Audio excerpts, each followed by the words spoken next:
girls around the world. 62 million school-age girls worldwide are not in school. Almost half of them are in Africa.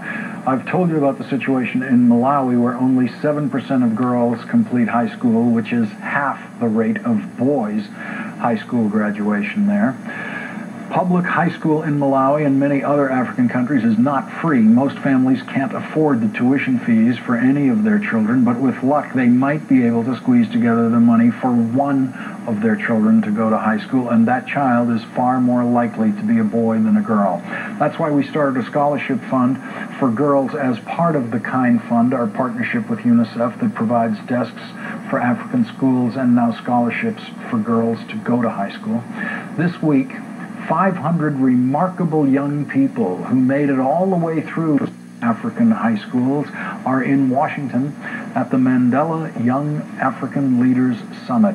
They've had the thrill of hearing from two of their heroes this week. On Monday, President Obama, and today, Michelle Obama. Some of Michelle Obama's predecessors as First Lady could have spoken to a group of young African leaders.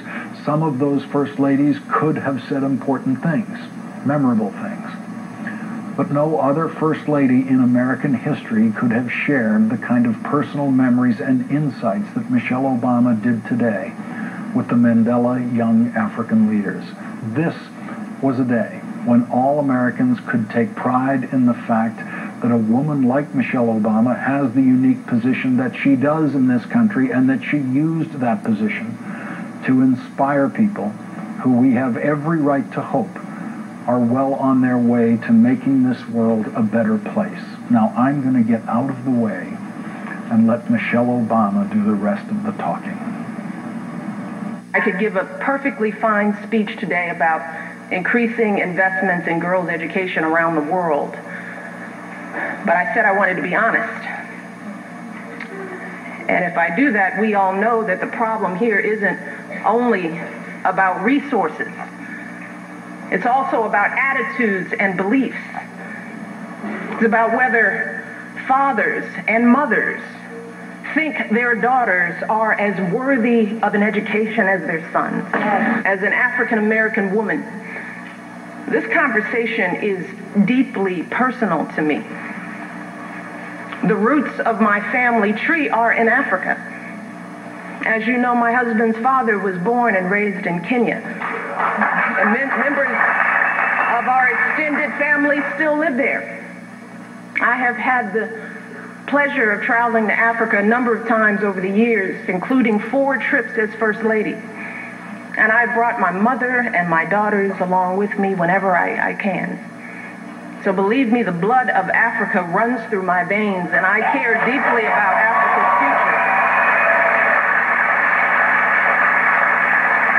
Now, the status of women in Africa is also personal to me as a woman.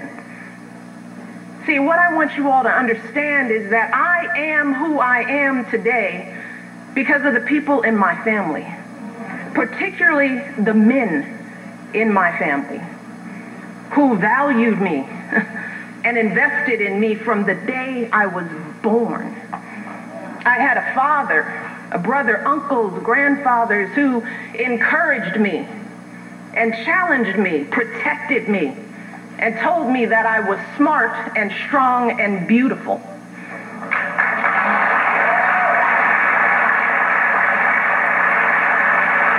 And as I grew up, the men who raised me set a high bar for the type of men I'd allow into my life.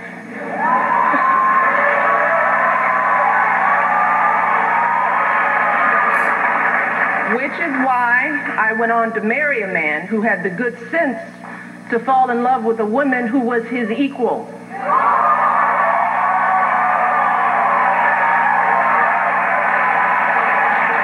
And to treat me as such, a man who supports and reveres me, and who supports and reveres our daughters as well.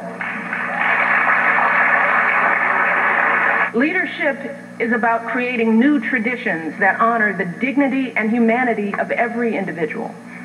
Leadership is about empowering all of our people, men, women, boys, and girls, to fulfill every last bit of their God-given potential. And when we commit to that kind of leadership across the globe, that is when we truly start making progress on girls' education. Because that's when families in small villages around the world will demand equal opportunities for their daughters. They won't wait. That's when countries will willingly and generously invest in sending their girls to school because they'll know how important it is. And we all know the ripple effects we can have when we give our girls a chance to learn. We all know that girls who are educated earn higher wages. They're more likely to stand up to discrimination and abuse. They have healthier children who are more likely to attend school themselves. My ancestors came here in chains. My parents and grandparents knew the sting of segregation and discrimination. Yet I attended some of the best universities in this country. I had career opportunities beyond my wildest dreams. And today I live in the White House, a building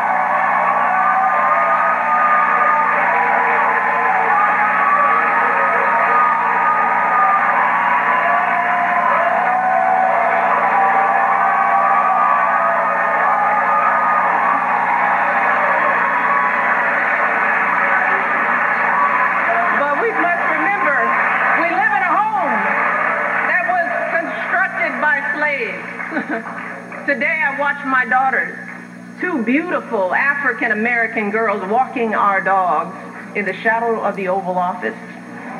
And today I have the privilege of serving and representing the United States of America across the globe. So my story and the story of my country is the story of the impossible getting done. And I know that can be your story and that can be Africa's story too.